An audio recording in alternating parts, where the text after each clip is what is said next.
पिछली क्लास का बाकी लोग कहाँ गए वो भी कितने आए थे। हाँ, एग्ज़ाम में मई में होती, गर्मी में 10 से 5 क्या। तो थोड़ी देर के लिए घर से यहाँ तक आने में तकलीफ थोड़ी है, दिन भर घूमोगे तो प्रॉब्लम है।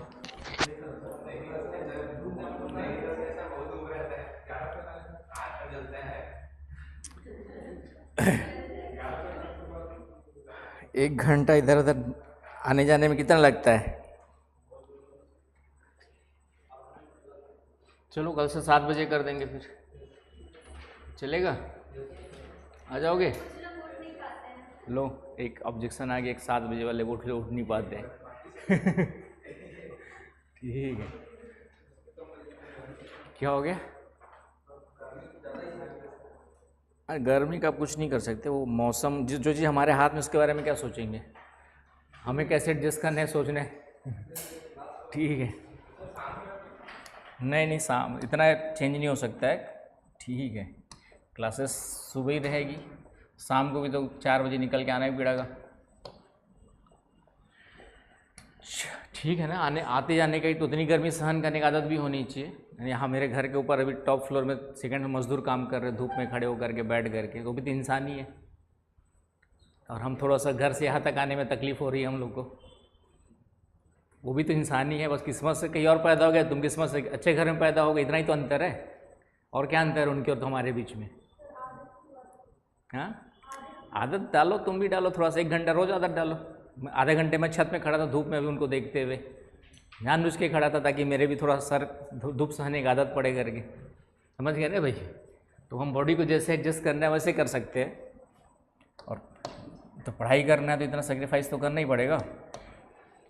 क्या आदित्य, चलिए हम लोग कहाँ पे थे, मानसून हो गया था। मानसून की क्रियाविधि देखते हैं, मैकेनिज्म ऑफ मानसून। तो बॉडी को इतना भी रिलैक्स मत करो, कंफर्ट जोन में मत ले जाओ कि फिजिकल और मेंटल दोनों काम करना पड़ता है। हर चीज़ के लिए तैयार रखनी चाहिए बॉडी को। समझ गए मिस्टर। चलिए, क्रियाविधि, मैकेनिज्म। तो मैकेनिज्म का मतलब क्या होता है पहले तो। क्रियाविधि, किसी भी चीज़ की क्रियाविधि का मतलब क्या होता है। क्या होता है दुर्गा बताओ। मैकेनिज्म या किसी भी चीज़ की क्रियाविधि का मतलब क्या होगा। ठीक है, फंक्शनिंग कैसे काम कर, कोई भी चीज़ कैसे फंक्शनिंग करती है ना। जैसे बोलेंगे हमारे मानव शरीर की क्रियाविधि क्या है, mechanism of human body, functioning of human body. तो कैसे क्या क्या लिखोगे बताओ।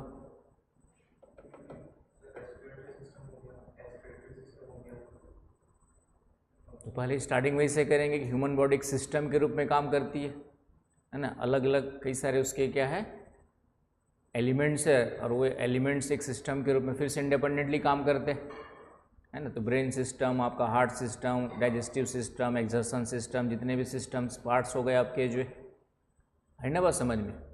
तो उस तरीके से फंक्शनिंग पूरा बताना पड़ेगा। तो यहाँ पे मानसून की क्रियाविधि का मतलब है कि मानसून की उत्पत्ति के पश्चात यह भारत में कैसे एक्टिव होता है ना। मानसून की क्रियाविधि का मतलब क्या हो गया, मानसून की उत्पत्ति के पश्चात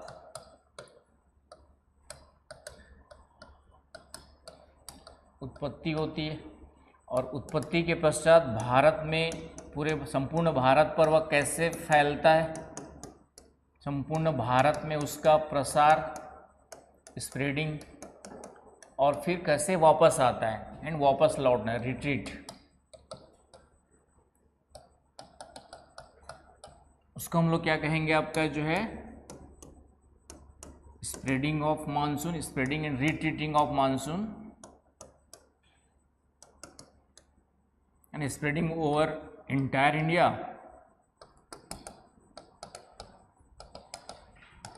एंड रिट्रीटिंग ऑफ मानसून। उसको क्या कहेंगे हम लोग, उसकी क्रियाविधि में बताएंगे, क्रियाविधि में लिखेंगे। आया समझ में कि नहीं आया समझ में? तो ये हमको देखना है। तो मानसून की उत्पत्ति कैसे होती है वो बता दिया मैंने। खास करके साउथ वेस्ट मानसून के रूप में उत्पत्ति होती है और वापस लौटता है नॉर्थ ईस्ट मानसून के रूप में, है कि नहीं? समर विंटर करता है, विंटर तक वापस होता है आपका जो, उसी को यहाँ पे बताना है। तो यहाँ पे आपको बताना है कि भारत में आपका जो है मानसून का जो प्रवेश होता है, भारत में जो मानसून का प्रवेश होता है वह दो शाखाओं के रूप में होता है। एंट्रेंस या एंट्रेंस ऑफ मानसून, आपका भारत में जो मानसून का एंट्रेंस होता है वह दो शाखाओं के रूप में होता है। एक बंगाल की खाड़ी की शाखा,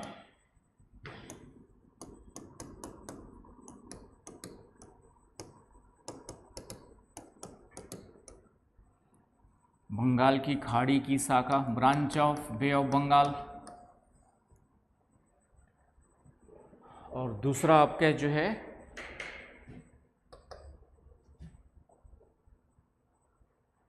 अरब सागर की शाखा।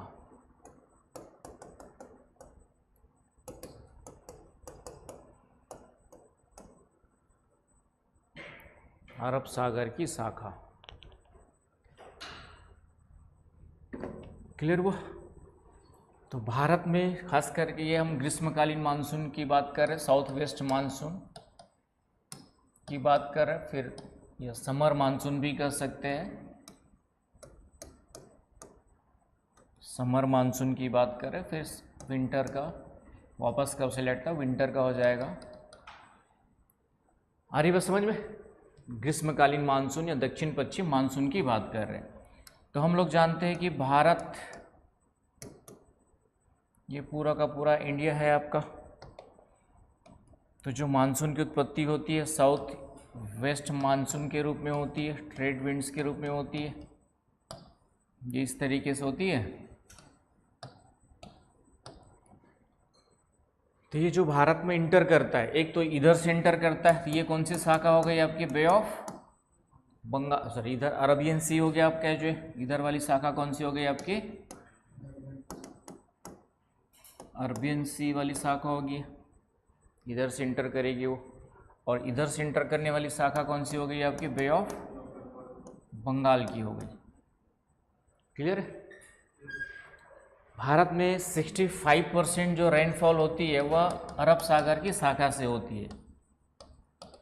और the India 65% rainfall receives through Arabian Sea branch, है ना? ये पॉइंट याद रखना है पूरे भारत में। छत्तीसगढ़ में उल्टा है, छत्तीसगढ़ में बंगाल की खाड़ी से होती है। छत्तीसगढ़ में आपका, छत्तीसगढ़ बंगाल की खाड़ी के पास में है, तो बंगाल की खाड़ी से होती है। लेकिन ओवरऑल इंडिया की बात करें तो 65% जो रेनफॉल है वह कौन सी शाखा से होती है आपकी, जो है अरब सागर की शाखा से होती है। Clear point?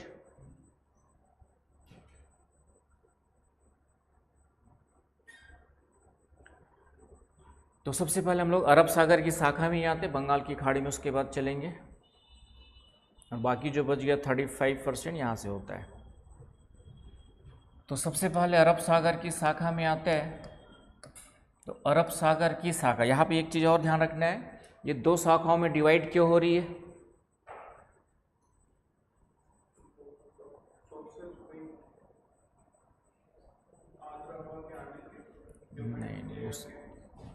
नहीं, प्रायद्वीपीय पठारी स्थिति के कारण से हो रही है। ये बार पूरा का पूरा क्या है, प्रायद्वीपीय पठार है ना? ये ऊंचा भाग ऐसे है ना, यहाँ पे तो फ्लैट दिख रहा है, लेकिन ये ऐसे है। अब हवाएं चल रही है तो ये इससे टकराएंगी। तो अभी कभी कभार एक क्वेश्चन, अभी तक तो नहीं पूछा है, लेकिन कभी कभार क्वेश्चन पूछेगा कि मानसून पर जो है या भारत की जलवायु पर भू आकृतियों का प्रभाव कैसे पड़ता है। तो शुरुआत यहीं से करेंगे और आगे भी पढ़ते जाएंगे। भू आकृतियों का प्रभाव आपका जो है impact of topography, impact of topography reliefs over the monsoon या इंडियन क्लाइमेट, कभी इस तरीके से क्वेश्चंस बने तो अभी देखेंगे टोपोग्राफी का भी कहाँ कहाँ पे क्या रोल होता है, हिमालय का क्या रोल होता है, वेस्टर्न घाट का क्या रोल होता है, अरावली और सतपुड़ा विंध्याचल का क्या रोल होता है वो भी सब अभी साथ साथ आ जाएगा, तो ये भी साथ साथ उसी से कवर होगा, इसका आंसर भी वही से मिलेगा। आ रही बात समझ में? तो सबसे पहला आपके जो है कि ये प्रायद्वीपीय पठार की स्थिति के कारण से, पेनिनसुलर इंडिया की पेनिनसुलर प्लेटो की पोजीशन के कारण से जो साउथ वेस्ट मानसून है वह क्या हो जाता है आपके जो है दो शाखाओं में डिवाइड हो जाता है, प्रायद्वीपीय पठार की स्थिति के कारण। आ रही बात समझ में ना भाई? बहुत ही सरल है, समझ गए तो कुछ ऐसा रखा नहीं है, सीधी सी बात है। हवा चल रही है, वहाँ पे कोई ऊंचा उठा भाग है ना, प्रायद्वीपीय पठार भी आपका 2000 मीटर से ऊंचा मिलेगा, इस तरीके से पूरा उठा हुआ भाग मिलेगा। तो ये हवाएं जो चल रही है उससे टकराएंगी तो क्या होगा, एक आपका इधर चली जाएंगी, एक आपका इधर चली जाएंगी, वहाँ से इंटर करेगी। बाकी फेरल का नियम लग रहा है वो तो है ही है आपका। तो इस तरीके से दो शाखाओं में डिवाइड हो जाती है। तो पहली शाखा हम लेते हैं, ये आपका अरब सागर की शाखा के रूप में इंटर करती है इधर से इधर की ओर। तो सबसे पहले ये टकराती है वेस्टर्न घाट से, यहाँ पर हमारा वेस्टर्न घाट है, यहाँ पर पूरा का पूरा क्या है हमारा जो है वेस्टर्न घाट है आपका, पूरा का पूरा ये पश्चिमी घाट एक ऊंचे भ्रंश कगार के रूप में है, पश्चिमी घाट, वेस्टर्न घाट, ये आपका फॉल्ट स्कार्पलैंड के रूप में,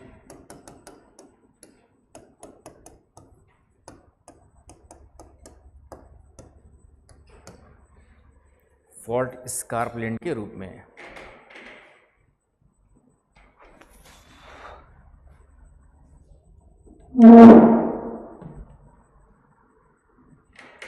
तो ये पश्चिमी घाट से टकरा करके सबसे पहले यहाँ पर क्या होती है, पश्चिमी घाट से टकराकर पश्चिमी तट पर पर्याप्त वर्षा होती है ना। यहाँ पे पश्चिमी घाट से टकराकर पश्चिमी तट पर क्या होती है आपकी, यहाँ पर पर्याप्त वर्षा होती, पूरा का पूरा वेस्टर्न घाट पर यहाँ पे वर्षा करती है, पश्चिमी घाट से टकराकर वर्षा होती। सबसे पहले पश्चिमी घाट से टकराव होता है किसका, स्ट्राइक्स, इससे स्ट्राइक करती है आपकी जो है वेस्टर्न घाट से, और पूरा वेस्टर्न कोस्ट पे सबसे ज़्यादा या अच्छी खासी वर्षा होती है, ग्रेटर देन 200 सेंटीमीटर या 150 सेंटीमीटर तो होती ही होती है।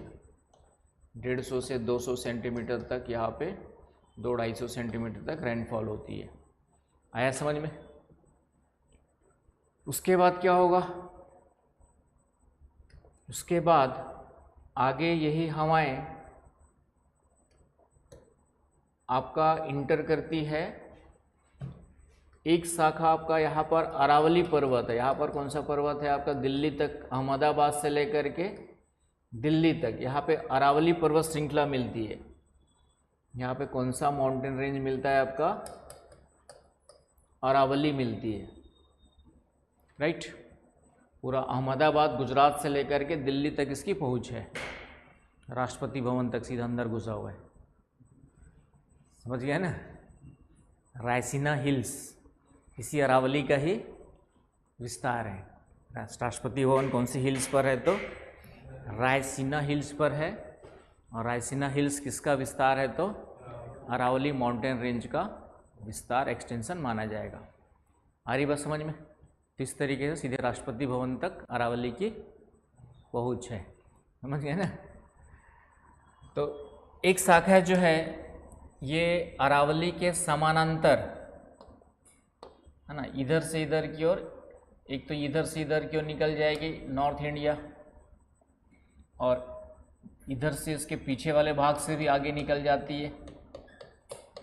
तो इधर वाली जो शाखा है इसकी पूर्वी भाग से पूर्वी भाग जाने वाली शाखा ये तो टकराती भी यहाँ पे, क्योंकि अरावली इस तरीके से है, यहाँ पे टकरा के पर्याप्त वर्षा करती है पूर्वी भाग में, लेकिन पश्चिमी भाग में यहाँ पे वर्षा कम होती है, वर्षा नहीं होती, वर्षा कम होती है, वर्षा यहाँ पे, क्योंकि ये समानांतर निकल जाती है, टकराने का मौका नहीं मिलता है। समझ में आ रहा है बात? ये इस तरीके से अरावली फैली हुई है, तो ये इधर तो टकरा गई और इधर आगे निकल गई, तो यहाँ पे दक्षिणी राजस्थान में, गुजरात में वर्षा हो गई। दक्षिणी राजस्थान गुजरात में क्या हो गई आपकी, इस पूर्वी ढाल से अरावली के टकरा करके वर्षा हो जाती है। लेकिन इधर वाली कहीं भी नहीं टकरा पाती, सीधा समानांतर आगे निकल गई। इसलिए पश्चिमी राजस्थान में, पश्चिमी अरावली के पश्चिमी भाग में वर्षा कम होती है, नहीं होती है। आ रही बात समझ में? तो इस तरीके से अरावली का पूर्वी और पश्चिमी भाग वाला क्षेत्र हो गया, है ना। एक भाग को मेवाड़ कहते हैं, एक भाग को मारवाड़ कहते हैं। इधर वाला भाग क्या कहलाएगा? मेवाड़। अरावली के ईस्ट वाला भाग क्या कहलाता है? मेवाड़ कहलाता है। अरावली के ईस्ट वाला भाग क्या कहलाता है? मेवाड़। और इधर वाला मारवाड़। मारवाड़ी जो है, जो अग्रवाल है और उसी से रिलेटेड जो लोग हैं, वो राजस्थान क्षेत्र के मेन ओरिजिन और बिजनेसमैन में आगे यदि कोई है तो कौन है?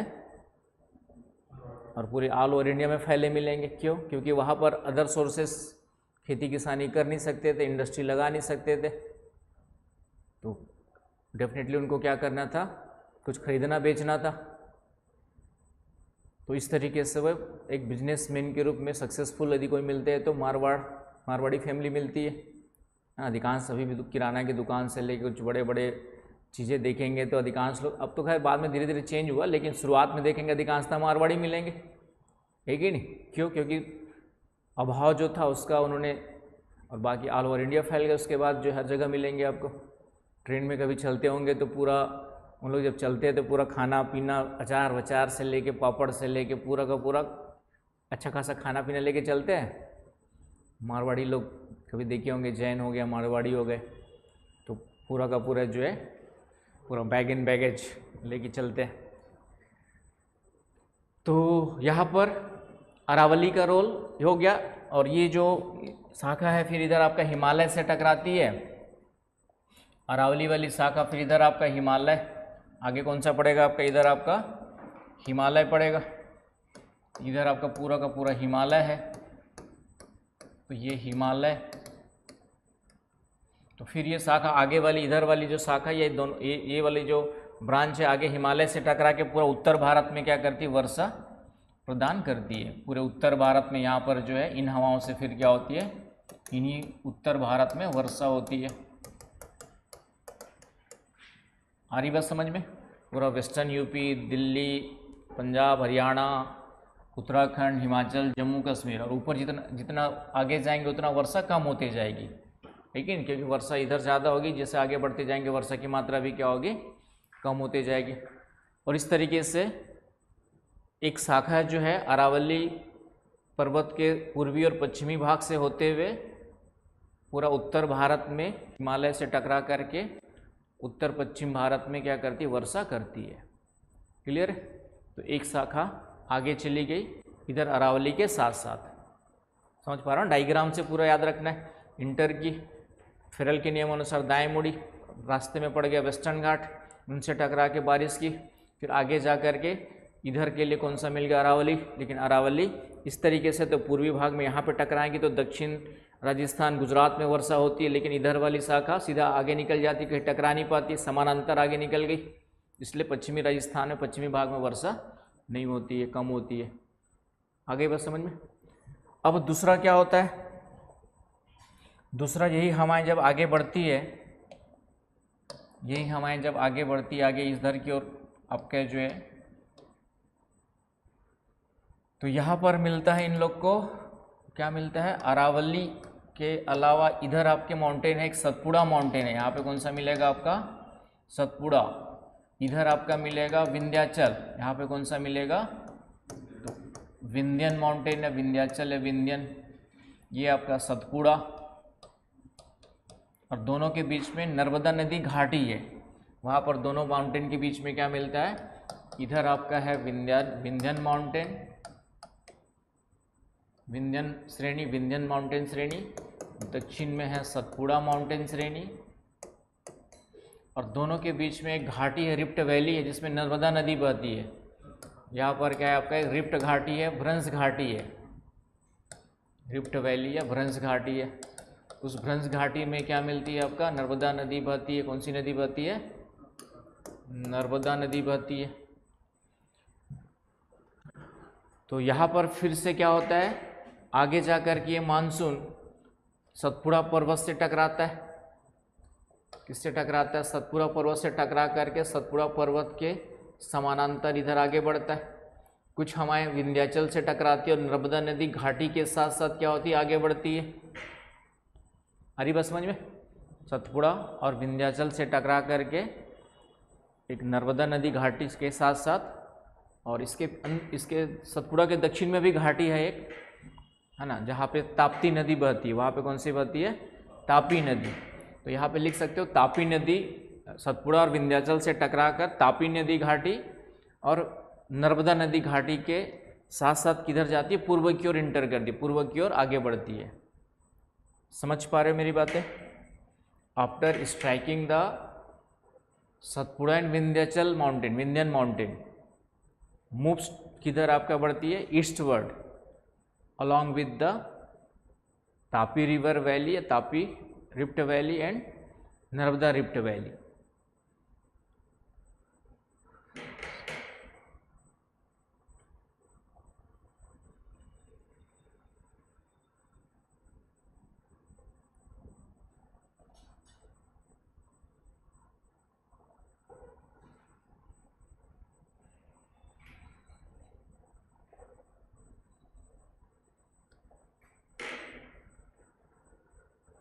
चलूँ आगे, समझ में आ रहा है कि यहाँ पर क्या होता है आपका जो है कि नर्मदा नदी घाटी और ताप्ती नदी घाटी के साथ साथ मानसून किधर इंटर करता है?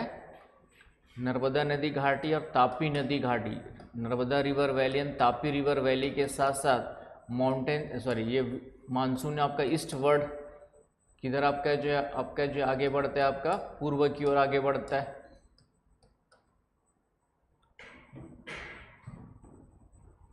और ये पूर्व की ओर जाकर के बंगाल की खाड़ी इधर पूरा का पूरा फिर आपका छत्तीसगढ़ भी आ जाएगा, मध्य प्रदेश, छत्तीसगढ़, झारखंड, उड़ीसा होते हुए यहाँ पे गंगा के डेल्टा तक, है ना, गंगा डेल्टा में इधर बंगाल की खाड़ी की शाखा से मिल जाएगा। कहाँ तक आता है आपका जो है? Ganga delta, Ganges delta, West Bengal. ये वेस्ट बंगाल में बंगाल की खाड़ी की शाखा से मिल जाता है। इधर से अभी बंगाल की खाड़ी का मानसून इंटर करवाएंगे तो वहाँ पे एक शाखा इससे मिल जाएगी। आई बात समझ में?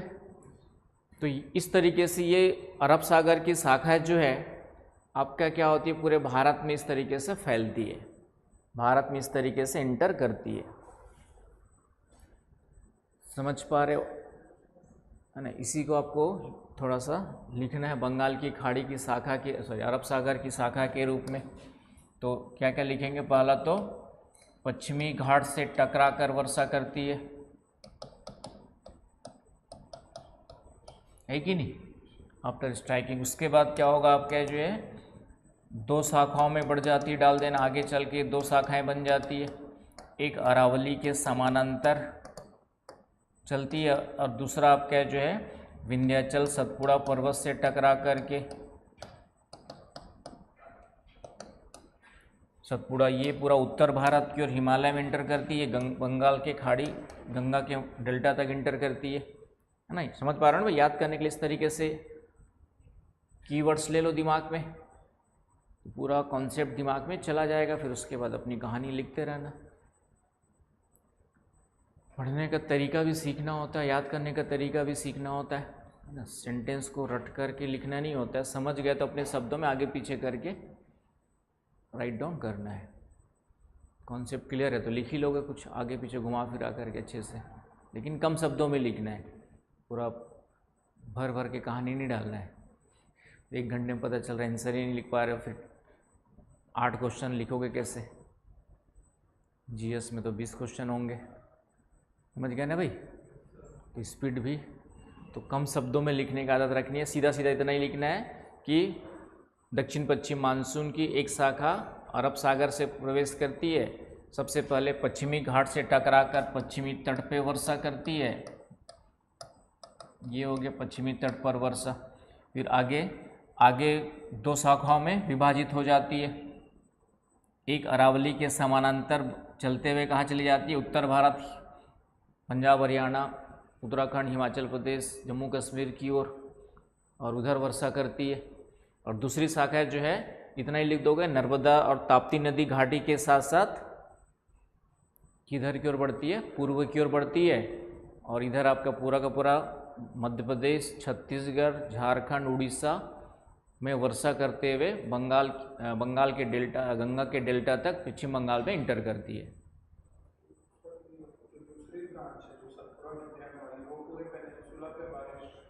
हाँ, ये तो सब तरह करते हुए निकलती है ना। बस वर्षा की मात्रा कम होते जाएगी, जितना अंदर जाएंगे उतना, है ना। इस तरीके से वर्षा की मात्रा कम होगी, लेकिन होती सभी जगह है। बस वेस्टर्न घाट का एक वृष्टि छाया क्षेत्र बचेगा, रेन शेडो एरिया, वहाँ पे कम होगी आपकी, तो उसको भी आएंगे धीरे से देखेंगे। यहाँ तक क्लियर हो गया? ये हो गया अरब सागर की शाखा का प्रवेश। तो ऐसे ही तरीके से लिखना। आज नोट्स मिल जाएगा आप लोग को, मानसून का फोटोकॉपी हो गई, क्लास से पहले, सॉरी जाने से पहले एक बार कलेक्ट कर लेना। क्लियर हुआ? चलिए आगे।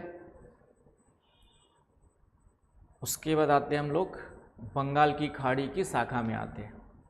लिख लोगे ना आराम से, सिर्फ जानना ही नहीं है, समझना भी है और याद करके लिखना भी आना चाहिए।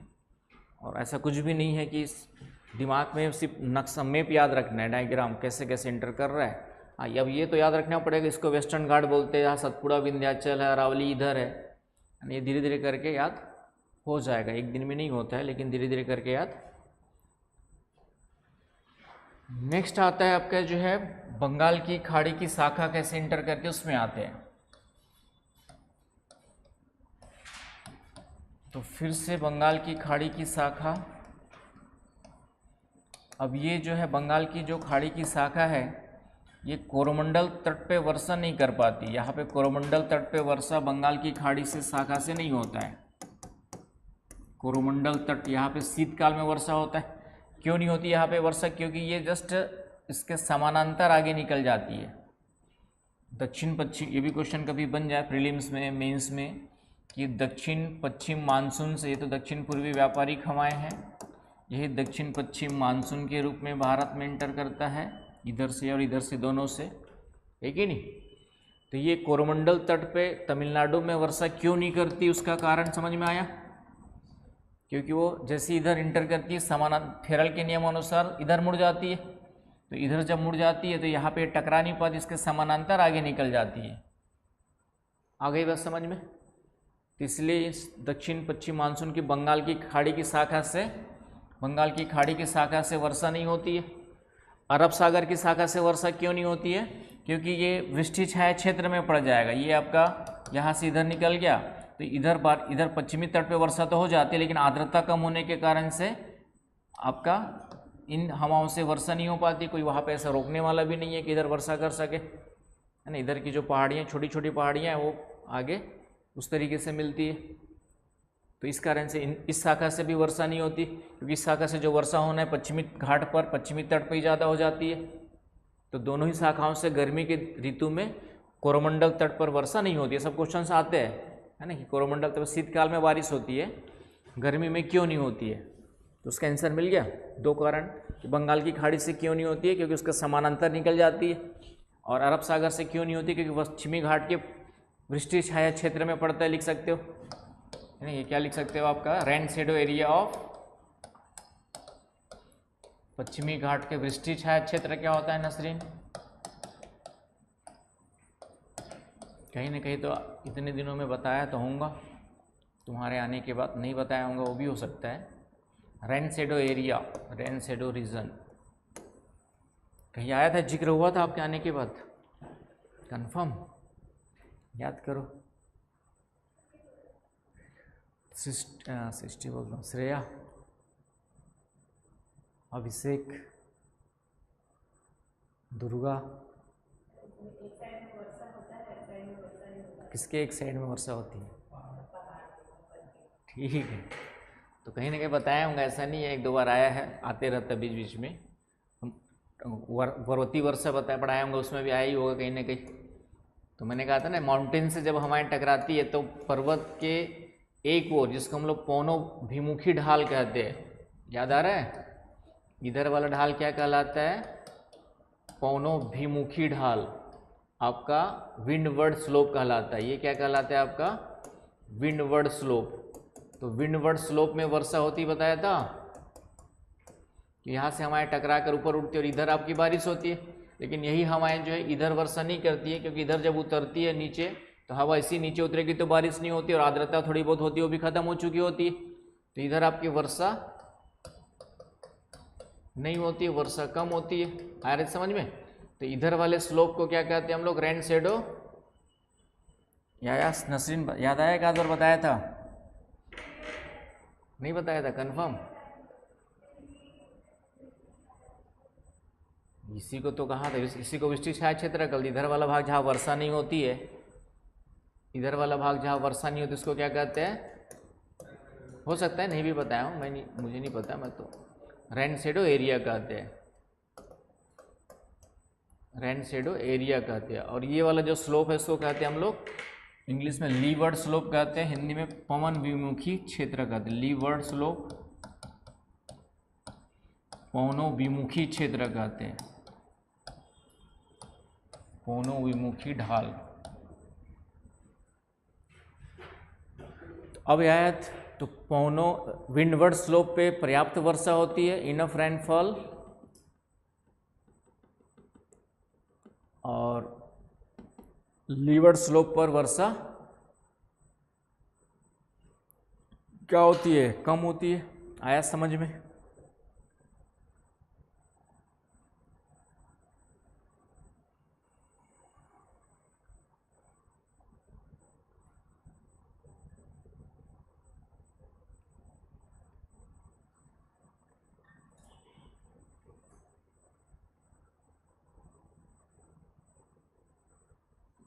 आया कि नहीं समझ में भाई? तो इस तरीके से कोरोमंडल तट अरब सागर की शाखा के वृष्टि छाया क्षेत्र में पड़ता है। ये लिख देंगे तो काम हो जाएगा। तो कोरोमंडल तट पे गर्मी में क्यों वर्षा नहीं होती? तो दो कारण आपके निकल कर का है। पहला कि पश्चिमी घाट के वृष्टि छाया क्षेत्र में पड़ता है, अरब सागर की शाखा के कंटेक्स्ट में देखेंगे तो, और बे ऑफ बंगाल के समानांतर पड़ता है। आया समझ में? Parallel to Bay of Bengal. बोलो, कुछ बोल रहे थे?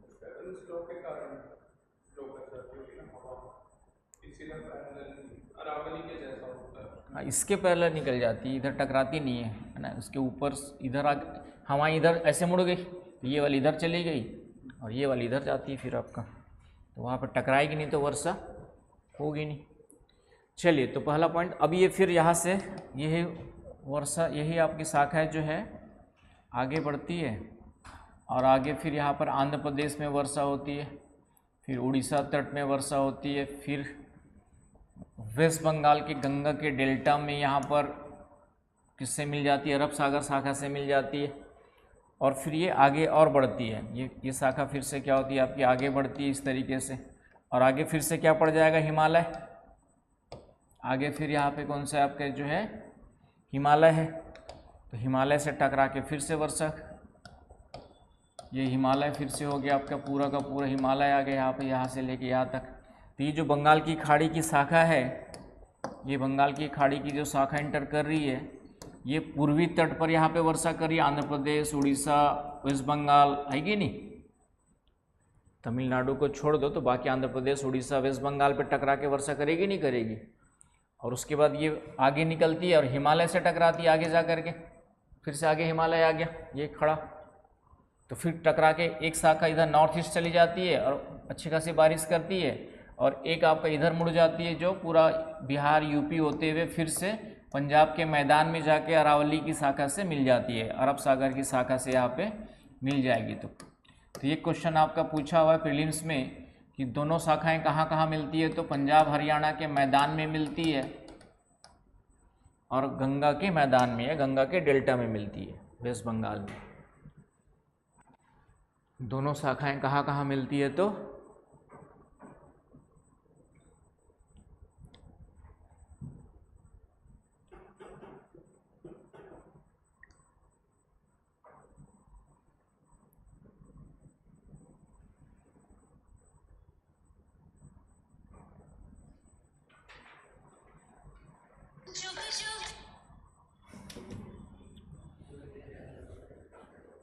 सब आजकल स्टेटस लग जाता है, बच्चा वो इधर हुआ नहीं उधर स्टेटस लग जाता है। चलिए, अच्छा है कि बुरा है तो नहीं पता, बस लग जाता है।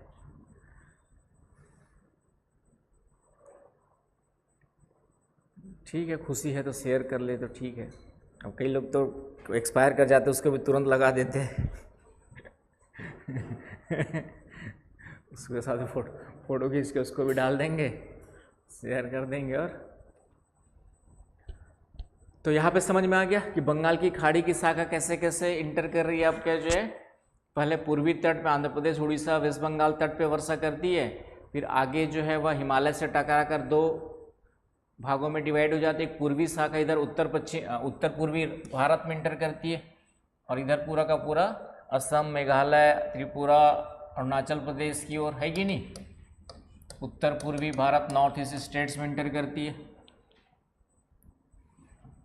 और एक आपके जो पश्चिम की ओर चलती है, और ये पश्चिम की ओर कहाँ से आएगी आपका समझ गए ना, यहाँ बिहार है, फिर यूपी है, फिर दिल्ली, और फिर इधर आपका पंजाब हरियाणा के मैदान तक आकर ये भी अरब सागर की शाखा से क्या होती, मिल जाती है। तो एक क्वेश्चन आपके प्रीलिम्स में पूछा हुआ है, स्टेटमेंट वगैरह दिया हुआ है कि दोनों शाखाएं कहाँ कहाँ मिलती है, तो समझ में आ गया। एक गंगा के डेल्टा में वेस्ट बंगाल वाले रीजन में, और एक आपका पंजाब हरियाणा के मैदान में। क्लियर है पॉइंट यहाँ तक? कोई समस्या, कोई कन्फ्यूजन है तो बताएं। तो इस तरीके से जो दक्षिण पश्चिम गर्मी का मानसून है पूरे भारत में क्या होता है, इस तरीके से फैलता है और पूरे भारत में वर्षा करने के लिए रिस्पॉन्सिबल होता है। कोई समस्या, कोई कन्फ्यूजन है तो बताएं। तो ये तो हो गया प्रवेश। अब वापस भी लौटता है तो उसको शीतकालीन मानसून के रूप में मानसून का लौटना करके देखेंगे। तो जब भी क्रिया विधि आएगी, तो क्रिया विधि जब भी आती है, अब क्या जो तो प्रवेश कैसे करता है उसको बता दो, और वापस कैसे लौटता है उसको बता देंगे ना। प्रवेश इंटर कैसे करते हैं इंडिया में, तो दो शाखाओं के रूप में करता है, देख ही लिया हमने अभी, अरब सागर की शाखा और फिर वापस लौटना, रिट्रीट। तो दोनों आ जाएंगे। प्रवेश वाला कौन सा हो गया, साउथ वेस्ट मानसून हो गया, और रिट्रीट वाला मानसून कौन सा कहलाएगा आपका, नॉर्थ ईस्ट मानसून के रूप में कहलाएगा, उत्तर पूर्वी मानसून के रूप में। तो जब भी क्रियाविधि पूछेगा इस तरीके से दो भागों में डिवाइड कर देने हैं कि कैसे इंटर करता है, कैसे वापस लौटता है। वापस लौटने वाला देखेंगे अभी। चलूँ आगे, है ना। इनकी तिथि भी प्रीलिम्स वगैरह में तिथि भी कभी कभी पूछ देता है, जैसे एटलस में भी पीछे दिया होगा। तो मैंने आप लोग को बताया था ना कैसे कैसे कब कब इंटर करता है। तो सबसे पहले वैसे तो अंडमान निकोबार वाले क्षेत्र में आ जाता है।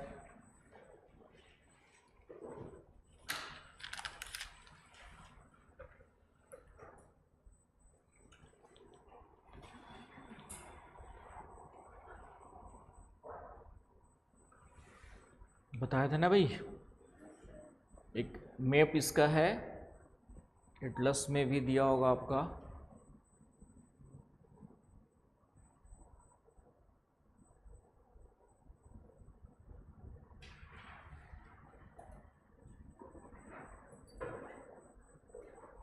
डिटेक्ट कर ले भाई।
कौन से में होगा मानसून 2 में, देखते हैं।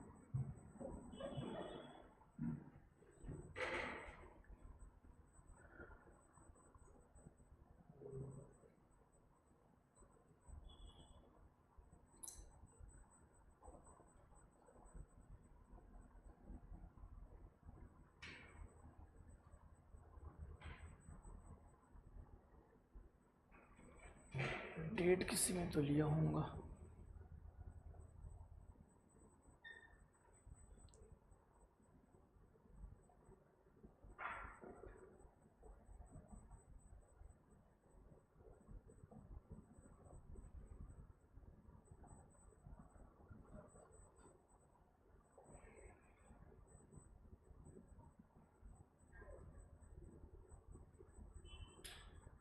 तीन चार में क्या है, ये डेट वगैरह इसमें, ये मानसून का रेड कलर वाला प्रवेश वाला है, दिख रहा है। और बड़ा करूँ, चश्मा नहीं लगाया तुम लोग अभी तक, चश्मे दिख रहा है। तो ये आपका केरला में इंटर करता है, केरला दिख रहा है। 1 जून को यहाँ पे केरला में इंटर करता है, दिख रहा है। उसके पहले मैंने कहा था 20 मई वाला भी याद रख लेना, कहाँ पर है आपका, अंडमान निकोबार वाले क्षेत्र में 20 मई को टकरा जाता है, राइट। तो केरला के साथ साथ देखिए यहाँ पे ध्यान से, केरल हो गया, थोड़ा सा कर्नाटक वाला भाग भी आ जाएगा, आंध्र प्रदेश वाला भी आ जाएगा, थोड़ा सा आ जाएगा। अब यहाँ पे कोरोमंडल तमिलनाडु पे नहीं होती, वो बात अलग है। तो ये आपका आंध्र प्रदेश में भी, केरल के साथ साथ आंध्र प्रदेश और कर्नाटक के कुछ भागों में भी इसका प्रभाव पड़ना स्टार्ट हो जाता है। सबसे पहले कहाँ टकराता है, तो केरल से सबसे पहले कहाँ एंटर करेगा, तो केरल, है ना, ये मैप दिया होगा।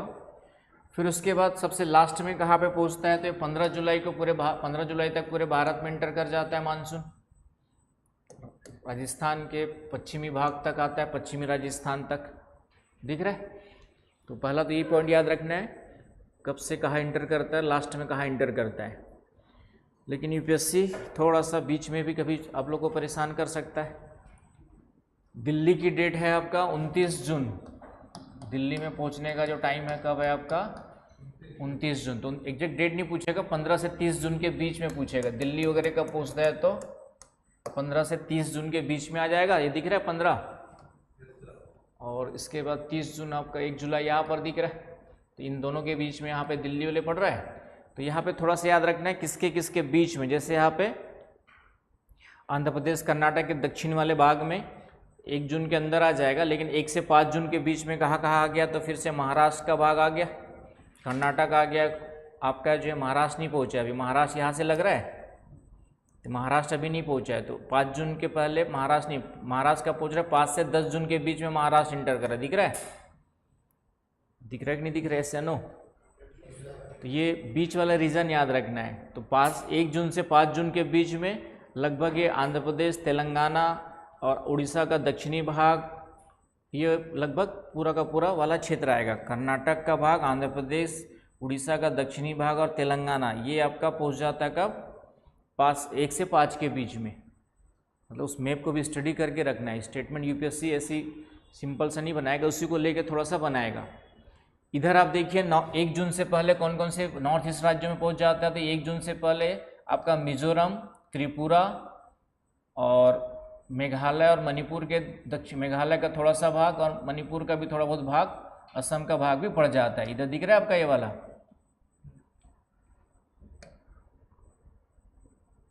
दिख रहा है ना भाई, ये इसको स्टडी कैसे करना समझ में आ रहा है। तो ये भी क्वेश्चन बना सकता है कि नॉर्थ ईस्ट में सबसे पहले मानसून किन राज्यों में इंटर कर रहा है। तो सबसे पहले तो मिजोरम ही आएगा, आएगा नहीं आएगा, है ना। कंप्लीट में भी स्टडी करके रखना है। मैंने कहा यूपीएससी जो बनाएगा वो थोड़ा सा आगे सोच के बनाता है। बुक्स में से भी इतना लिखा होगा कि केरल में इंटर करता है, सबसे लास्ट में राजस्थान में पहुँचता है, इतना लिखा होगा बस।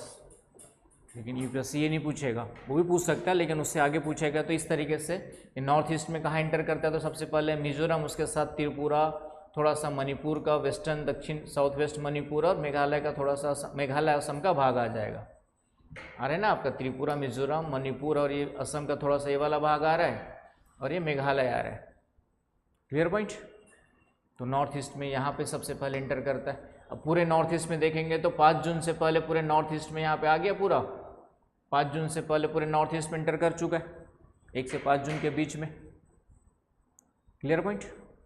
तो 5 जून के पहले पूरा नॉर्थ ईस्ट में इंटर कर चुका है। तो ये भी क्वेश्चन बन सकता है कि नॉर्थ ईस्ट में मानसून कब तक पूरा पहुंच जाता है, कब से कब के बीच में पहुंचता है।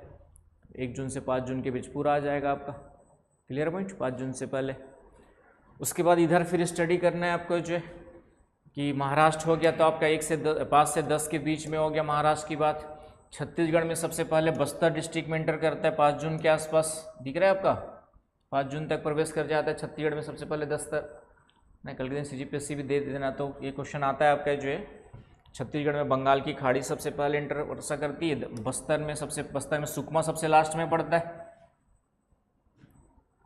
सुकमा सबसे लास्ट में पड़ता है। आया समझ में?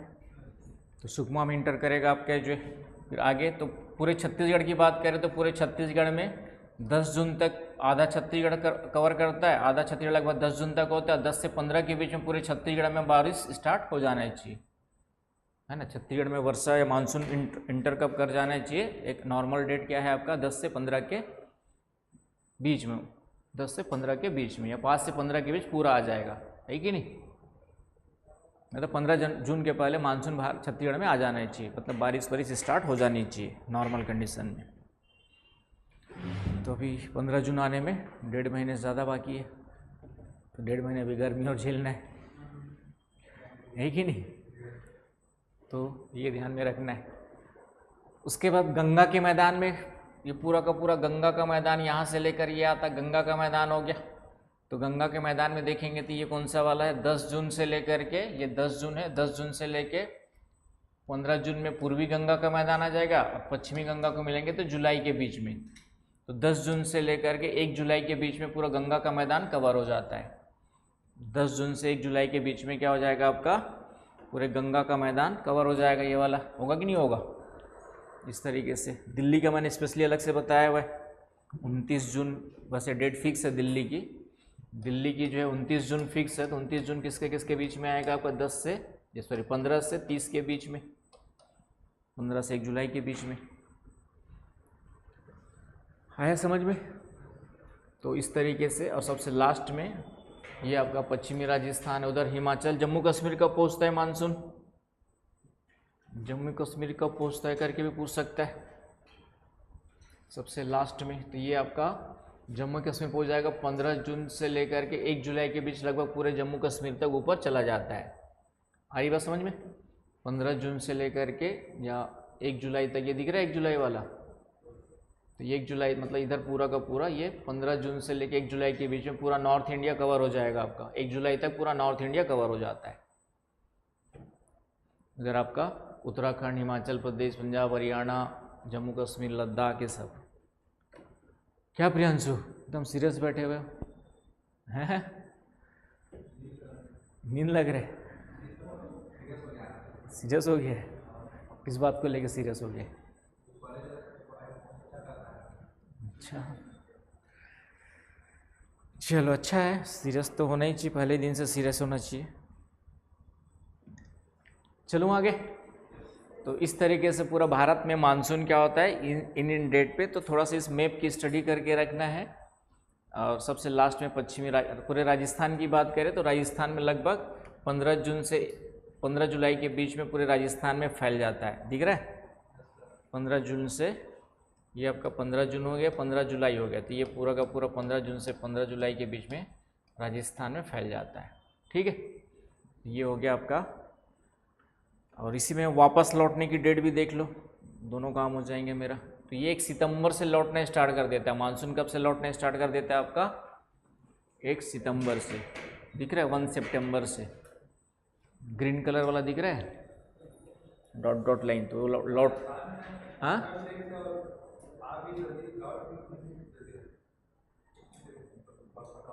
सबसे कम वर्षा, सबसे कम अवधि कल उसी पे रहेगी आपकी। तो 1 सितंबर से स्टार्ट हो जाता है। ठीक है, फिर इधर आपका 15 सितंबर तक राजस्थान से बाहर, फिर दिल्ली से 1 अक्टूबर तक दिल्ली वेस्टर्न पार्ट से बाहर हो गया आपका जो 15 अक्टूबर तक आधे से ज़्यादा पूरे भारत से बाहर हो गया आपका 15 अक्टूबर तक अंदर, है कि नहीं। और उसके बाद जो है आपका दिसंबर वाला डेट यहाँ पे नहीं है ना, 15 अक्टूबर ये हो गया। ये वापस लौटने वाला विड्रॉल वापस लौटने का, तो ये 15 अक्टूबर वाला था आपका। फिर उसके बाद नवंबर, इधर आपका नवंबर दिसंबर में बारिश होती बताया था वेस्ट बंगाल कोरोमंडल तट पर। तो 15 दिसंबर तक पूरे भारत से बाहर हो चुका होता है, दिख रहा है ये वाला, है ना। 15 दिसंबर तक जाते जाते पूरा भारत से बाहर हो जाता है। और कोरोमंडल तट पे यहाँ पे दिख रहा है आपका most of the part Coromandel तट पे 1 दिसंबर के आसपास 1 से 15 के बीच में बारिश होती ज़्यादा, है ना। होती स्टार्ट नवंबर से हो जाता है थोड़ा बहुत, ये दिख रहा है नवंबर से। तो नवंबर दिसंबर में कोरोमंडल तट पे बारिश होती है। इधर वाली हवाएं बंगाल की खाड़ी से आकर के टकराती इस कारण से। तो आ रहा समझ में पूरा। तो वापसी का डेट भी थोड़ा सा ध्यान में रखना है। स्टार्टिंग होता है पश्चिमी राजस्थान से 1 सितंबर को, और 15 दिसंबर तक पूरा भारत से बाहर मानसून जा चुका होता है। 15 दिसंबर तक मानसून पूरा भारत से बाहर हो चुका होता है। तो यहाँ तक दोनों में से किसी को कोई समस्या नहीं होनी चाहिए, सभी को क्लियर है पॉइंट। तो ये हो गया मानसून का वापस लौटना, ठीक है।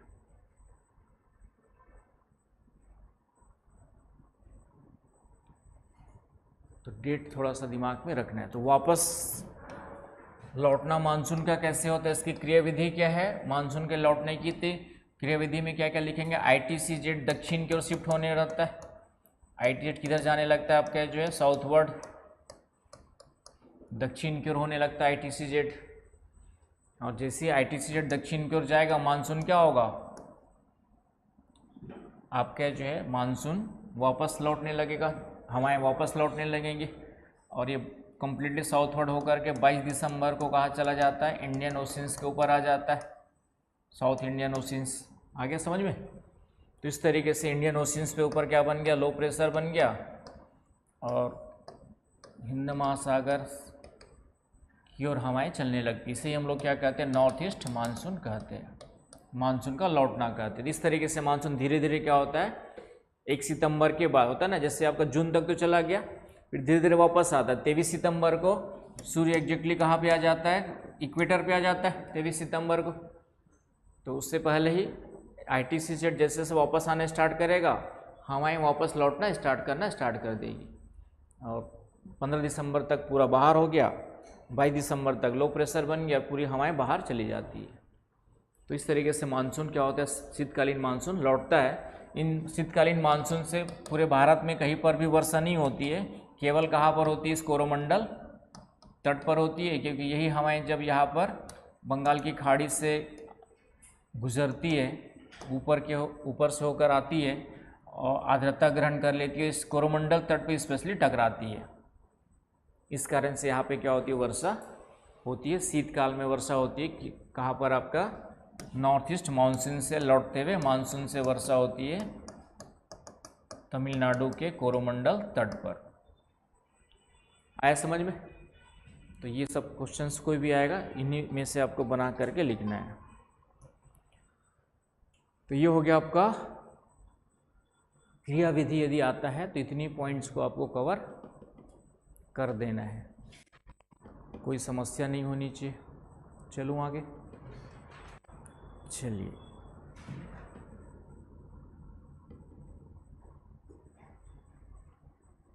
चलूँ आगे। हो गया सबका, क्या अभिषेक बाबू, मज़ा आ रहा है पढ़ने में, इंटरेस्ट आ रहा है?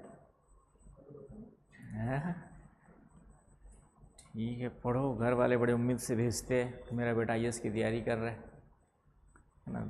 दादा होंगे तो दादा दादी को भी इंटरेस्ट रहता है कि मेरा बेटा कब बन के आएगा। तो मेरे दादा दादी इंतज़ार करते करते मर गए। आज बनेगा, कल बनेगा, 2 साल, 3 साल, 4 साल, 5 साल, समझ गए ना। तो ये लंबा सफ़र होता है, कभी कभी लंबा हो जाता है। तो इसलिए थोड़ा स्ट्रेटजी के साथ करोगे तो 2 साल में आप अच्छी तैयारी कर सकते हैं, है ना। 2 साल से कम में तो नहीं कहूँगा मैं, लेकिन आप 2 साल पूरा UPSC को टारगेट करके 8 से 10 घंटा मिनिमम पढ़ाई कर रहे हैं। मैं ये नहीं कहता 12-15 घंटा मत पढ़ो, लेकिन 8 से 10 घंटा, इसमें कोचिंग भी इन्वॉल्व है 4 घंटे की 5 घंटे की, तो ये मिला करके 8 से 10 घंटा भी पढ़ रहे हो तो 2 साल आपके सफिशिएंट होते हैं। सिस्टमेटिकली रेगुलर कंसिस्टेंसी के साथ करते रहोगे तो बीच बीच में फिर, है ना, सब कॉलेज होने के बाद की बात कर रहा हूँ, कॉलेज चल रहा है तो बीच में जाना ही पड़ेगा। तो इसलिए कॉलेज वाले बच्चे 3 साल तो पहले एक बार अच्छे से कर लो, पूरा सिलेबस कवर कर लो, और उसके बाद 1 साल जम करके बैठ करके टेस्ट दो पढ़ो, टेस्ट दो पढ़ो, और उसके बाद एग्ज़ाम दो। क्योंकि 3 साल में जो पढ़ा है वो सिस्टमेटिकली अभी नहीं हुआ है। सिस्टमेटिकली हुआ भी है तो चीज़ें याद नहीं हुई हैं, क्योंकि बीच बीच में आपका ब्रेक हो रहा है। इसलिए 3 साल के बाद 1 साल फिर से गैप ले करके, उस साल पूरा कुछ मत करो, फिर दुनियादारी सब छोड़ दो। पीजी वीजी करना तो भी 1 साल अभी छोड़ दो, या प्राइवेट कहीं से डाल दो, लास्ट में दे दो, बात अलग है। लेकिन एग्ज़ाम अटेम्प्ट देना है तो भी मत करो, 1 साल पूरा का पूरा लग दो, फिर अगले साल वाले पीजी कर लेना, डाल देना। लेकिन 1 साल पूरा फोकस होकर एक बार जम के तैयारी कर लोगे, उसके बाद ज़्यादा ज़रूरत नहीं पड़ती है। फिर थोड़ा बहुत कमियां कहाँ है सुधारना पड़ता है, उतना डेडिकेट होकर के फिर, क्योंकि एक बार पूरे सिलेबस की समझ ज़रूरी है। हर टॉपिक में कम से कम इतना समझ हो कि क्या पढ़ना है क्या नहीं पढ़ना है, जानना ज़रूरी है। आया समझ में? चलिए, तो ये हो गया आपका मानसून की क्रियाविधि। अब आते हैं शीतकालीन वर्षा।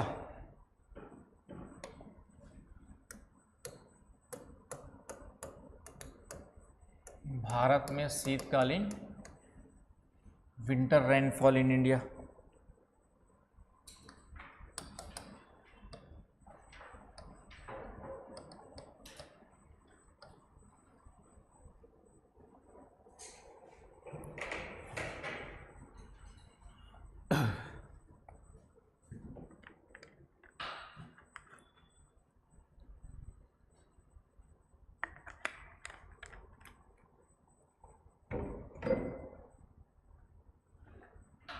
तो भारत में विंटर रेनफॉल के 2 क्षेत्र हैं। पहला तो कितने क्षेत्रों में शीतकाल में वर्षा होती है, तो 2 रीजन्स है। दोनों के कारण अलग अलग है। एक तो अभी देखा हमने कोरोमंडल तट, इसका कारण भी बता ही दिया मैंने।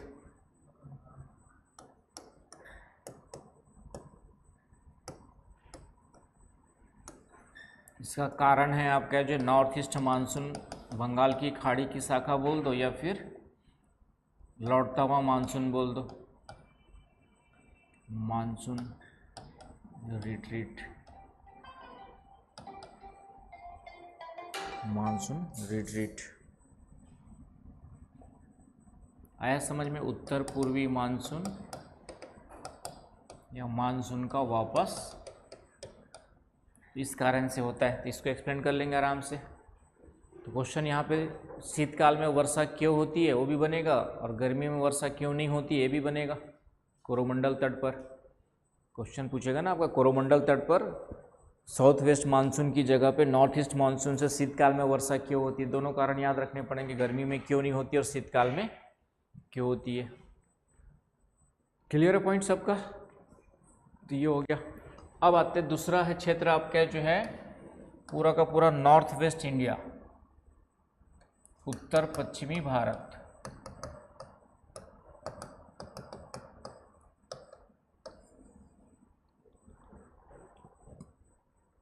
तो नॉर्थ वेस्ट इंडिया में पूरा का पूरा आपका लद्दाख, जम्मू एंड कश्मीर, हिमाचल प्रदेश, उत्तराखंड ये आ गया। इन राज्यों में बर्फबारी होती है, स्नोफॉल होता है। और बाकी जो बच गया पंजाब, हरियाणा, दिल्ली एनसीआर, ईस्टर्न राजस्थान, पूरा का पूरा यूपी और बिहार में पटना तक,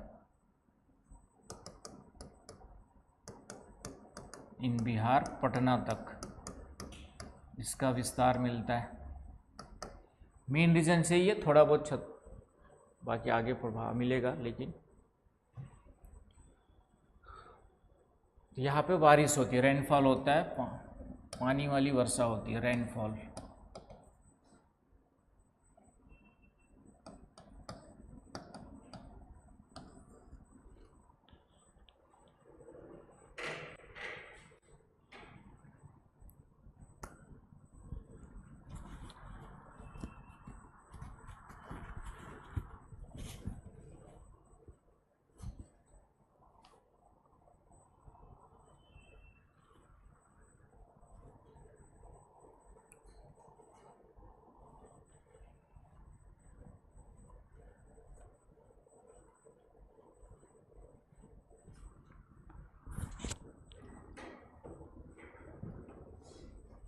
आया समझ में? इसको मैप में भी जब भी आएगा तो मैप में भी दिखाई देना।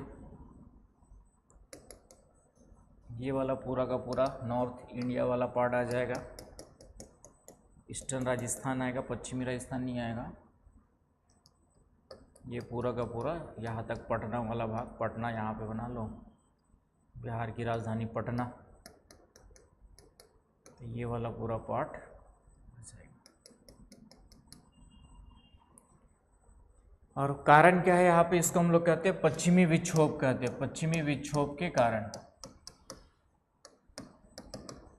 यहाँ पे शीतकाल में वर्षा क्या होती है? Due to western disturbance. ये वर्ड न्यूज़पेपर वगैरह में आते रहता है। करंट अफेयर की क्लास रात को ले रहा था, देखिए हो तुम लोग की डिमांड थी ना करंट अफेयर नहीं पढ़ा रहे हो करके, हैं स्नेहा? देखे नसरीन पूरी नोट किए? कॉपी बनाए? कॉपी लेकर आना, कल कौन कौन बनाया देखता हूँ करंट अफेयर की कॉपियाँ। एक दो लोग तो रेगुलर ज्वाइन कर रहे हो तो दिख जाते, हाय हेलो करते रहते। तो एक दिन का, उस दिन का काम तो उसी दिन करना पड़ेगा ना, पूरा फिर बच जाएगा। फिर आगे कैसे कंपाइल करोगे उसको? रोज़ का काम बचते जाएगा तो फिर हाँ शॉर्ट में ही लिखना है। नोट तो पीडीएफ में भेज देता हूँ, है ना? वो तो पीडीएफ भेज दूंगा, उसको अलग से सेव करके रख लेना, या फिर प्रिंट आउट भी वीकली उसके एक साथ बाद में करके वीकली बना के भेज दूंगा। तो वीकली निकाल के रख लिया करो। और लिखना तो शॉर्ट्स में ही है, छोटा छोटा जो मेन कीवर्ड्स है। आगे ना बस समझ में? तो इस तरीके से तो उसको देख लो। जो बच्चे लोग को समस्या जा रही थी तो है ना, वो मेरे लिए भी मेहनत का काम है, इसलिए बोल रहा हूँ कि देख लोगे तो मेरे को भी तो मोटिवेशन मिलना चाहिए ना। पता चला मेहनत कर रहा हूँ, तुम लोग देख ही नहीं रहे तो क्या फ़ायदा फिर। कम से कम मेरा इस बहाने थोड़ा सा चैनल ग्रो कर जाएगा। ठीक है, आया ना समझ में? तो उसको कंटिन्यू जो है, तो पश्चिमी विक्षोभ क्या होता है देखते हैं। तो वेस्टर्न डिस्टर्बेंस ये वर्ड आते रहता है, अभी भी कहीं ना कहीं न्यूज में होगा। तो पश्चिमी विक्षोभ क्या है उसके लिए थोड़ा सा फिर से हम लोग चलते हैं शीतकाल में, विंटर में चलते हैं वापस, गर्मी के महीने में।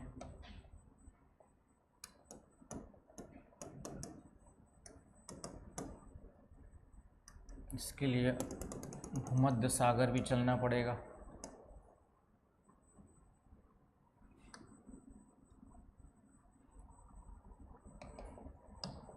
तो ये आपका भूमध्य सागर है, मेडिटेरेनियन सी है, यूरोप और अफ्रीका के बीच में। ये क्या है आपका? मेडिटेरेनियन सी, हिंदी में कहते हैं भूमध्य सागर।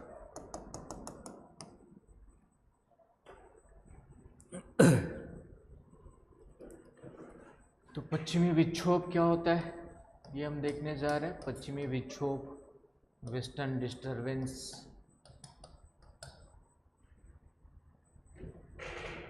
तो शीतकाल में भारत के ऊपर कौन सी जेट स्ट्रीम होती है?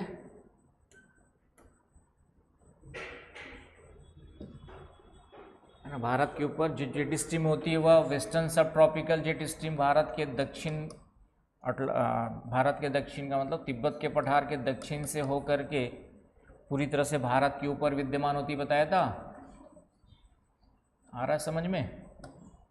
ये जेट स्ट्रीम आपका वेस्टर्न सब ट्रॉपिकल जेट स्ट्रीम, पश्चिमी उपोष्ण जेट, ये पूरी तरह से क्या होती है, तिब्बत के पठार से टकराकर भारत के हिमालय के दक्षिण में गंगा के मैदान के ऊपर एग्जिस्ट करती है। आ रही बात समझ में? तो ये जो जेट स्ट्रीम है, विंटर में क्या होता है, सूर्य दक्षिणायन आ गया तो ये थोड़ा दक्षिण आ गई, और ये भारत के ऊपर के साथ साथ ये अब इस समय इसकी स्थिति कहाँ पर होती है? ये मेडिटेरेनियन सी के ऊपर से होकर के आती है। और मेडिटेरेनियन सी में मैंने आपको बताया था कि शीतकाल में यहाँ पर शीतोष्ण चक्रवात बनते हैं। यहाँ पर क्या बनते हैं आपके जो है टेम्परेट साइक्लोन्स बनते हैं। यहाँ पर क्या बनते हैं? टेम्परेट साइक्लोन्स बनते हैं। आ रही बात समझ में? तो ये शीतोष्ण चक्रवात जो है इस जेट स्ट्रीम के साथ साथ उड़ा करके लाए जाते हैं पूरे भारत तक। यहाँ पे जो टेम्परेट साइक्लोन्स बनती है, लो प्रेशर सेंटर साइक्लोन्स बनते हैं शीतकाल में, ये इस जेट स्ट्रीम के साथ साथ कहाँ तक आ गए, पूरे भारत तक, पूरा पश्चिम एशिया होते हुए, है ना, आपका जो इधर से पूरा का पूरा ईरान, इराक, अफ़गानिस्तान, पाकिस्तान होते हुए भारत तक उड़ा करके लाए जाते हैं। और यही जब हिमालय से टकराते हैं तो उत्तर भारत में यहाँ पे क्या होती है, इन्हीं शीतोष्ण चक्रवातों से वर्षा होती है, इन्हीं आर्द्र हवाओं से क्या होती है, वर्षा होती है हिमालय से टकराने के पश्चात। तो इसे ही हम लोग क्या कहते हैं, वेस्टर्न डिस्टर्बेंस कहते हैं, है ना। बाकी समय क्यों नहीं होती, क्योंकि ये ऊपर रहती है।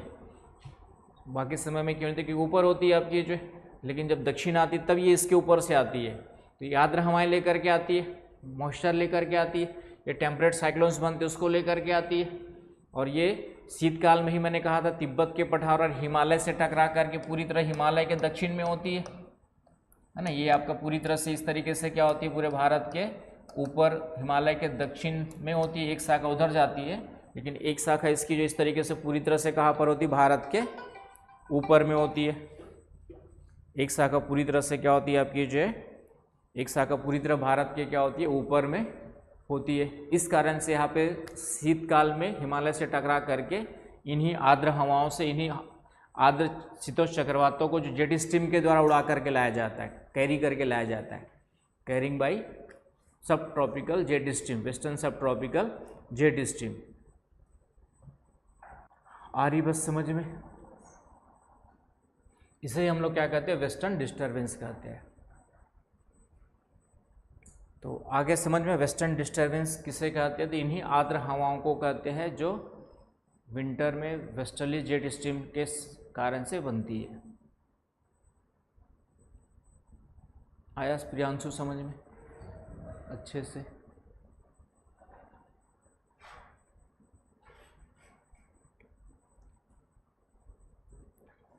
तो ये हो गया आपका शीतकाल में वर्षा जो होती है कहाँ पर, आपका उत्तर पश्चिम भारत में।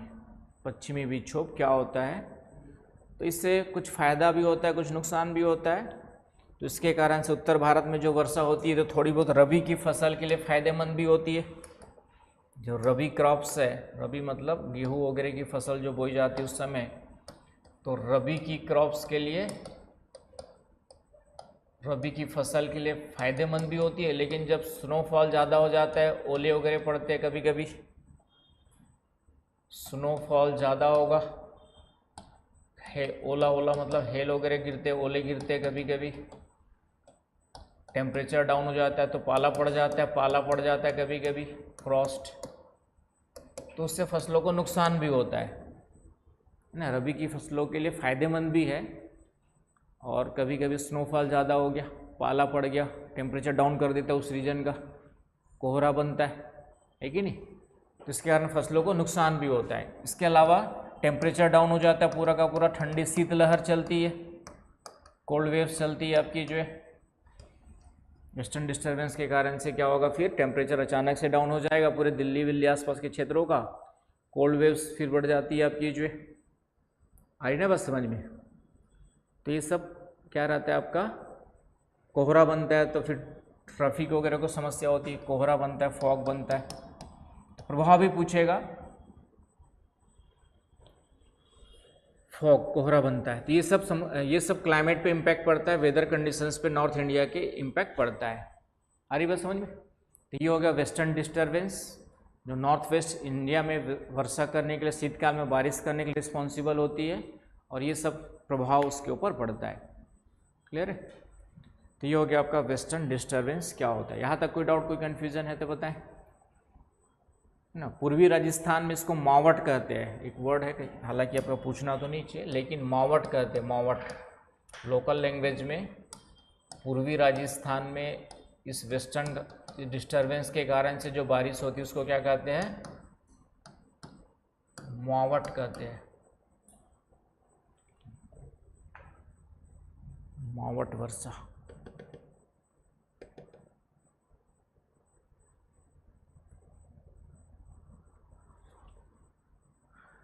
तो ये हो गया आपका शीतकाल में वर्षा के बारे में इतनी जानकारियाँ आपको रखनी है,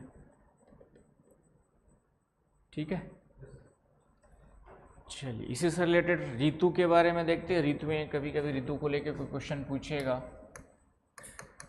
तो वैसे तो पूरे विश्व में 2 ऋतुओं हो गए, ग्रीष्मकाल और शीतकाल, लेकिन भारत में मुख्य रूप से 4 ऋतुएं मानी जाती है और एनसीईआरटी में वो भी दिया हुआ है भाद्र, तो भी थोड़ा सा याद कर लेना। क्या बोलते हैं ना वो, शुक्ल यानी माघ श्रावण और क्या क्या होता है ना भाई, तो इंडियन कैलेंडर के अनुसार वो भी कभी कभार चूँकि एनसीईआरटी में दिया हुआ है, थोड़ा सा उसको भी एक बार 4 ऋतुओं में स्टार्ट करेंगे। कहाँ से करें हम लोग? चलो गर्मी के ग्रीष्मकाल से स्टार्ट करते, अभी चल रहा है ग्रीष्मकाल हो गया, फिर आपका कौन सा हो गया, इसके बाद शरद ऋतु आएगी ना आपका, समर, उसके बाद आपका जो है ऑटम, फिर आपका शीत ऋतु आएगी विंटर, और फिर आपका आ जाएगा बसंत ऋतु स्प्रिंग, ये होगा।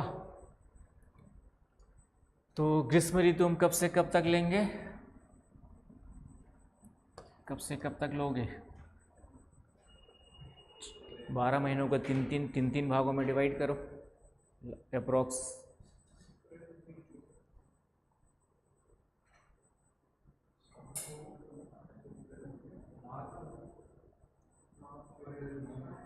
होली होली तो बसंत के समय में होती है ना, तो मार्च तक आपका बसंत रहेगा। गर्मी बढ़ना स्टार्ट होती है 15 मार्च के बाद लगभग, ठीक है। तो 15 मार्च से 15 जून तक ले लो, अप्रैल मई जून, ये गर्मी की ऋतु 15 मार्च से बढ़ना स्टार्ट होती है, 15 जून तक मैक्सिमम होती है ना। शरद मतलब जहाँ पे वर्षा होती है, मुख्य रूप से शरद ऋतु उसको ले लेंगे हम लोग, जहाँ पे वर्षा हो जाएगी, तो 15 जून तक, ठीक है। फिर 15 जून से लेकर के जुलाई अगस्त सितंबर, 15 सितंबर तक ले लो आपका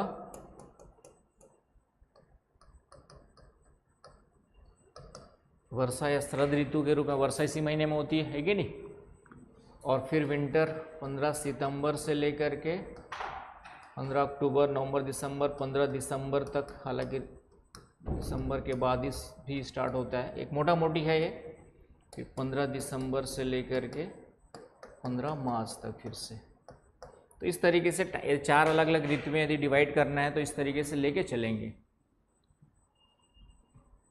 और ये फिर प्रिंटेड नोट्स में दिया होगा। ग्रीष्मकाल में वही आपका क्या होता है, ग्रीष्मकाल में तापमान बढ़ता है, उत्तर भारत का तापमान 40, 35, 40 चला जाता है, ITC-Z आ जाता है, फिर लो प्रेशर बनता है, फिर मानसून उत्पत्ति होती है, सब आपका फिर से वही कहानी, कितना टेम्परेचर, क्या टेम्परेचर, वो थोड़ा सा स्टार्ट कर देना है, ठीक है। शरद ऋतु ये आपका वर्षा ऋतु होती है, जून के महीने आते ही लो प्रेशर तीव्र हो जाता है, ITC-Z वगैरह सब पूरी तरह भारत के ऊपर आ जाते हैं 21 जून के आसपास।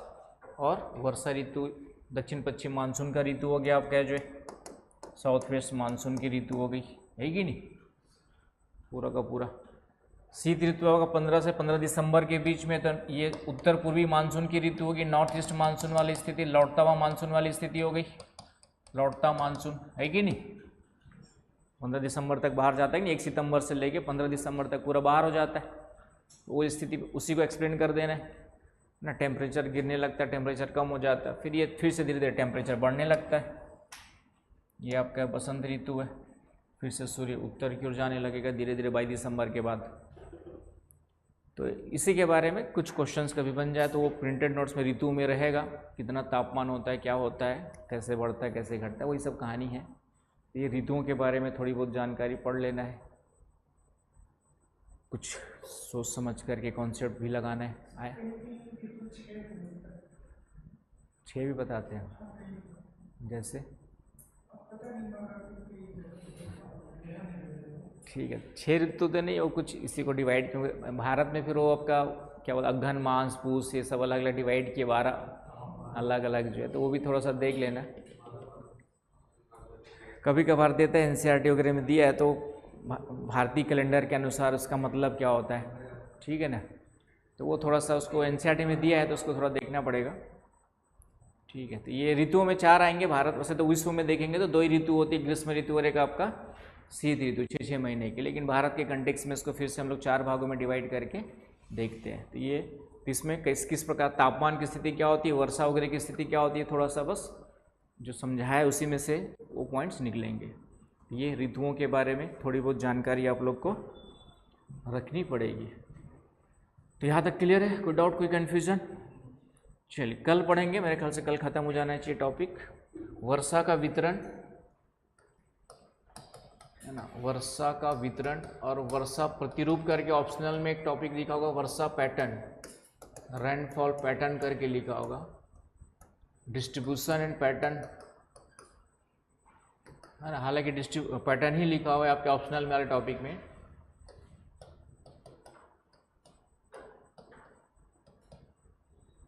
ऑफ रेनफॉल ये देखेंगे, इसी से रिलेटेड 1-2 कॉन्सेप्ट और देखेंगे, वर्षा की परिवर्तिता क्या होती है क्या, और 1-2 कॉन्सेप्ट और आएंगे। फिर कल हमारा पूर्वानुमान वगैरह हो जाना चाहिए, मेरे ख्याल से नहीं होगा तो एक क्लास और ले लेंगे। कहाँ भागे जा रहे हैं, ना मैं भाग रहा हूँ ना तुम लोग को भागना है, ठीक है। पढ़ाई हमेशा रिलैक्स होकर के ही करनी चाहिए, तो याद रहता है। हड़बड़ी में ख़त्म करने के उद्देश्य से करेंगे तो ख़त्म तो हो जाएगा, लेकिन तुम लोग के समझ में नहीं आएगा। मेरे को क्या है, मैं तो मैराथन क्लास लेके एक दिन में 8 घंटे पढ़ाऊँगा तो मानसून ख़त्म,